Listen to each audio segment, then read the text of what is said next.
TDP నాయకులు ఈ రకంగా చేస్తున్నారని మాట్లాడుతున్నారు అంబటి రాంబాబు గారు, మీరేమంటారు? అసలు దాడి దాడి అనే పదం గురించి మాట్లాడటానికి అసలు వైసీపీ నాయకులకు ఏ తత్వం కూడా లేదండి. దాడి అనే దానికి పేటెంట్ రైట్స్ ఏంటంటే ఈ వైసీపీ నాయకులకి. ఎందుకంటే మనం గతంలో చూసామండి, ఆ తెలుగుదేశం పార్టీ ఆఫీస్ నుంచి ఏ విధంగా దాడి చేశారు, గన్నవరం పార్టీ ఆఫీస్ లో కార్మిక వ్యవస్థ చేసి ఏ విధంగా దాడి చేశారు, చంద్రబాబు నాయుడు గారి ఇంటి మీద ఏ విధంగా దాడికి వెళ్ళారు, అవన్నీ చూస్తూ ఉంటే అసలు దాడికి పేటెంట్ రైట్స్ వైసీపీ నాయకులు కండి. ఈ రోజు అంబటి రాంబాబు గారు మాట్లాడుతున్నారు, హారిక గారి కారు మీద తెలుగుదేశం కార్యకర్తలు దాడి చేశారని చెప్పి. అసలు అక్కడ జరిగింది ఏంటండి, అక్కడ గందరగోళంగా ఉండి నేను ఇటు వైపు నుంచి వెళ్ళిపోతామా, ఇప్పుడు రాకండి ఆమె జాగ్రత్త వాళ్ళు పంపించేస్తే వాళ్ళు కావాలని మళ్ళీ అటువైతే వాళ్ళ బాగా ఎప్పుడు కూడా రెండోసారి వచ్చి అక్కడ కార్యకర్తల్ని రెచ్చగొడుతూ వాళ్ళు బండ కూతుల్ని టీడీపీ కార్యకర్తల్ని కానివ్వండి, పోలీసుల్ని కానివ్వండి, ఒక మహిళ మాట్లాడుకున్నటువంటి మాటలు ఆవిడ బూతులు తిట్టిందండి ఆవిడ అక్కడ. మళ్ళీ ఏమీ తెలియనట్టు బయటకు వచ్చి ఒక మహానటి లాగా ఎందుకు ఆవిడ నటిస్తుంది. ఈ రోజు ఆవిడ గురించి అందరూ మాట్లాడుతున్నారండి, ఒక బీసీ మహిళ, గౌడ మహిళ అని. ఈ రోజు గౌడ మహిళ వీళ్ళందరికీ వీళ్ళ అధికారంలో ఉన్నప్పుడు ఒక గౌడ విద్యార్థి అండి, 9వ తరగతి విద్యార్థి అమర్నాథ్ గౌడ్ గురించి మనం ఒకసారి సందర్భంగా గుర్తు చేసుకోవాలండి.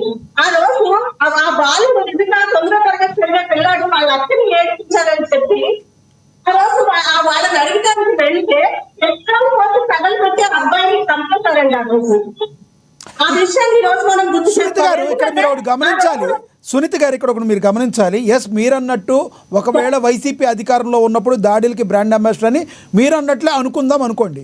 మీరు వచ్చిన తర్వాత ఏం చేశారు? మీరు వచ్చిన తర్వాత కూడా కొన్ని పార్టీ కార్యాలయాల మీద దాడులు జరిగినాయి. టీడీపీ గుడివాడలో ఉన్న కొడాలి నాని ఇంటి మీద కూడా దాడి జరిగింది. మరి వాళ్ళు చేస్తే దాడి, మీరు చేస్తే ఏమంటారు దాన్ని? ఏమంటే ఈ రోజు ఇది ప్రపంచ ఇంటి మీద దాడి జరిగిందని మాట్లాడుతున్నారు.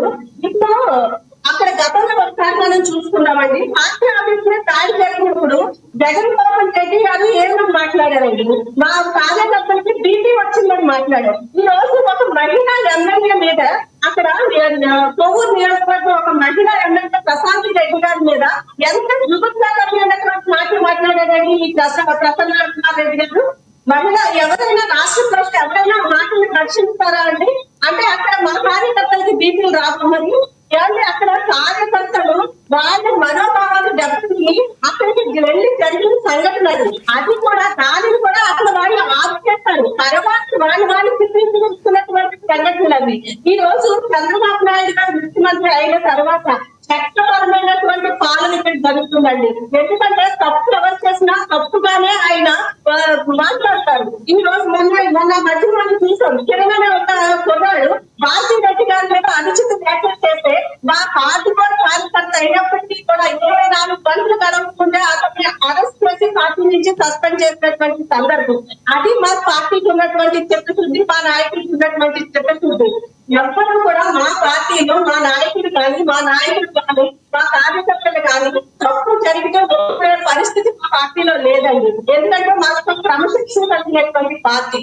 ఈ రోజు ఇందాక మనం సందర్భాన్ని గుర్తు చేస్తున్నాం, అమర్నాథ్ గౌడ్ గురించి ఒక దాని గురించి గుర్తు చేస్తున్నాం. మరి ఆ రోజు ఒక బీసీ కదండి. ఆ రోజు ఈ రోజు బీసీ మహిళల మీద దాడి చేస్తారని చెప్పి నిన్న పేర్లు దాని మీద ఒక బయట మీరు ప్లే చేశారు. అలాగే బీసీ అందరినీ కూడా రోడ్డు మీద తీసుకొచ్చి రెచ్చగొట్టాలి, బీసీ కార్డు బీసీ అమ్మాయి